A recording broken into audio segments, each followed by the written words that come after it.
Dans un communiqué publié le dimanche 20 juin 2021, le gouvernement algérien a reconduit un confinement partiel de 21 jours dans 14 départements. Ce confinement va de minuit à 4 heures du matin. Pour rappel, le 24 mars 2021, un confinement total a été imposé sur la province de Blida, principal foyer de la maladie, tandis que la capitale Alger a été soumise à un confinement partiel. Depuis, cette mesure a été étendue à d'autres régions, assouplie ou reconduite en fonction de l'évolution de la situation épidémiologique.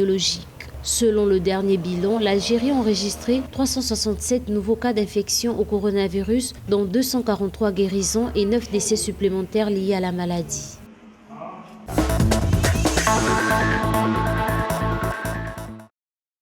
Un sondage réalisé par le cabinet Smart Force et Financial Afrique révèle que 15% des Africains estiment que le vaccin a été inventé par les Occidentaux pour les nuire. Cette étude a été réalisée en zone urbaine du 26 au 27 mai dans 6 pays du continent, à savoir l'Algérie, la Côte d'Ivoire, le Maroc, le Nigeria, le Ghana et le Cameroun. Dans l'ensemble, la théorie du complot vient en 3e position des motifs du refus, derrière la crainte des effets secondaires 20% et la méfiance face à des vaccins développés trop vite 16%, déclare Jean-Paul Mélaga, CEO du Smart Force, un cabinet spécialiste dans les sondages d'opinion et l'analyse qualitative et quantitative des opinions publiques.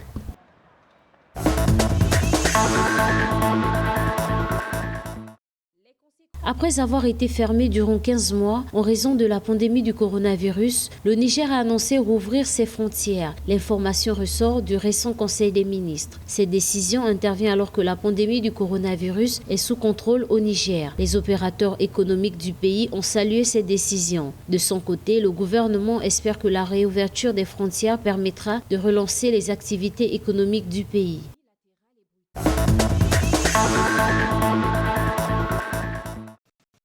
Selon un rapport de l'Organisation mondiale de la santé, OMS, le continent africain serait frappé par une 3e vague de contamination au coronavirus. Cette accélération du virus s'explique par la présence des variants plus contagieux et un taux de vaccination dangereusement bas. Selon les données de l'OMS, il y a eu en Afrique 116 500 nouvelles infections la semaine dernière, soit 25 500 de plus que la semaine précédente.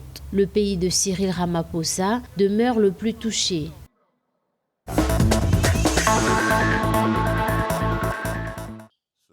En République démocratique du Congo, les mesures restrictives prises par le gouvernement pour stopper la propagation du coronavirus empêchent les commerçants de bien exercer leur activité. En effet, pour faire face à la 3e vague de la pandémie, plus virulente que les précédentes, les bars, boîtes de nuit et les terrasses ont été contraints de fermer par les autorités. Une situation qui met à mal les commerçants de la capitale Kinshasa.